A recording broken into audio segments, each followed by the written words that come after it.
ဘဝမှာငြိမ်းချမ်းခြင်းဘယ်သူအပေါ်မှာအမျက်မထွက်ရအောင်နာကုတ်စီရအမျက်မထွက်ရအောင်အမျက်ထွက်တဲ့လူတွေစိတ်ဆိုးတဲ့လူတွေဒေါသထွက်တဲ့လူတွေငြိမ်းချမ်းတဲ့ဘဝပိုင်ခြင်းမဖြစ်တော့ဘူးဘလောက်ပဲယာတုအာနာစီစိတ်ဥစ္စာတွေကြီးကြီးဒေါသတွေအမျက်တွေနဲ့နေတဲ့လူကဘယ်တော့မှမငြိမ်းချမ်းပါဘူးတဲ့ငြိမ်းချမ်းတဲ့ဘဝပိုင်ခြင်းဖြစ်ဖို့ဒေါသမထွက်ကြပါနဲ့နော်ဒီပုံနာကြီးပတ်စံရှိပြီမယ်ငြိမ်းချမ်းသေးလားငြိမ်းချမ်းမှုလေအဲ့ဒါနဲ့သူချင်းချောက်တယ်ဒီနေ့စာနီးအမျိုးသမီးလေးဘာလုပ်လဲနင်ငါဆရာသမားဟဲ့အရှိမလေးနင်အဲ့ဒီလိုဂေါရမကိုတောင်းတကြည့်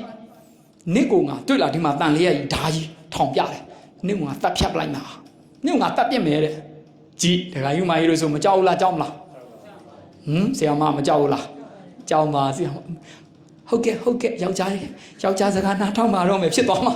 ဟုတ်တယ်မလားဟိုမကြီးဓာကြီးဝင်းထောင်ပြီးလေနင့်ကငါတတ်ဖြတ်မယ်ဆိုတော့ဟုတ်တယ်မလားယနေ့ခေတ်အဲ့လိုခေါင်းဖြတ်ဖို့တော့မရှိသေးဘူးဘာမှမဟုတ်တဲ့နင်အဲ့လိုမရောက်နဲ့နင်ကသိန်း1000ပေးမယ်ဆိုရင်ဘာဖြစ်လဲဟုတ်ကဲ့ရှင်ဟုတ်လားဘာဖြစ်သွားလဲဟုတ်ကဲ့ရှင်အခုကဘာမှမဟုတ်မတတ်သေးဘူးဘာမှမဟုတ်တဲ့စံတအိတ်စီတပုံနဲ့တော့ဘာသာပြောင်းကြတဲ့ပုံကိုယ်တွေမရှိဘူးလားဘာသာတန်ဖို့သိလို့လားမသိလို့လားသာသနာတန်ဖို့သိလို့လားမသိလို့လားအဲ့ဒါပဲပြစ္ဆုတ်ပံမှာဆင်းရဲမှုတန်ကိုမခံနိုင်ဘူးလေဟုတ်ပြီလားဒါကိုယ့်ရဲ့ဘဝအကြောင်းမလှခဲ့တာကိုသူတို့မမြင်ဘူးလေဟုတ်တယ်မလားအကြောင်းတရားတွေအားနေခဲ့တယ်ပြစ္ဆုတ်ပံမှာဇွဲလုံနာဝိရိယဖြစ်စီးပွားရေးတွေစူးစမ်းရမှာမစူးစမ်းပဲနဲ့ဘေးတင်မေးလိုက်နတ်ကတော်မေးလိုက်ဘူးတော်သွားလိုက်နဲ့မွဲတေသွားတာချဲထိုးလိုက်ထီထိုးလိုက်နဲ့မွဲတေသွားတာမစူးစမ်းဟုတ်တယ်မလားမစူးစမ်းတော့မချမ်းသာဘူးပေါ့အတိတ်ကံဒါနအကြောင်းအားနေမှုပါပါတယ်မပါဘူးအစင်မပြောဒါနအားနေခဲ့တာလည်းဖြစ်နိုင်တယ်ပြစ္ဆုတ်ပံမစူးစမ်းမှုတွေကြောင့်လည်းမဖြစ်နိုင်ဘူးလားဒါနနဲပြီမဲ့ပြစ္ဆုတ်ပံမှာစူးစမ်းရင်တော့တထောင်စားတော့မဖြစ်ဘူးဗျာရှင်းလားဦးစင်ပြောတာအဲ့ဒါကိုသဘောမပေါက်ဘူးဗုဒ္ဓဘာသာဝင်တယ်ဟုတ်တယ်မလားနဂရောသွားလိုက်ချဲကနန်းတောက်လိုက်ဘူးတော်သွားလိုက်ချဲကနန်းတောက်လိုက်ဖုန်ကြီးသွားချဲကနန်းတောက်ပြီးတော့ချဲတို့ထီထုံရင်မွဲနေတဲ့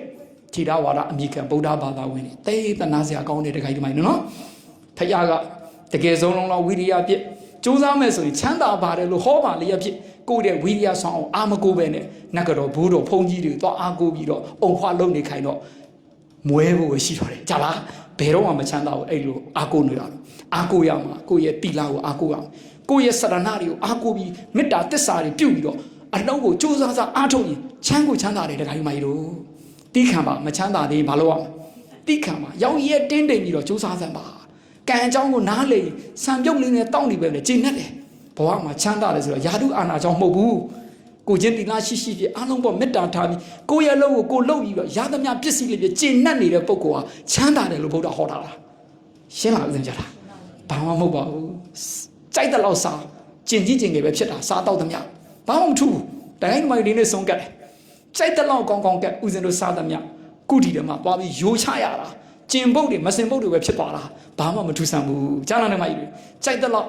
အကောင်စားចောင်းတော်ကြီးတွေအိမ်ယာကြီးတွေအဲ့ရဘာမှမထူးဘူးကြောတခင်ပဲအိမ်မပြောရင်အလကားပဲကြားလားအိပ်ပြောတယ်ဆိုတာចောင်းကောင်းကံကောင်းကြောင့်မဟုတ်ဘူး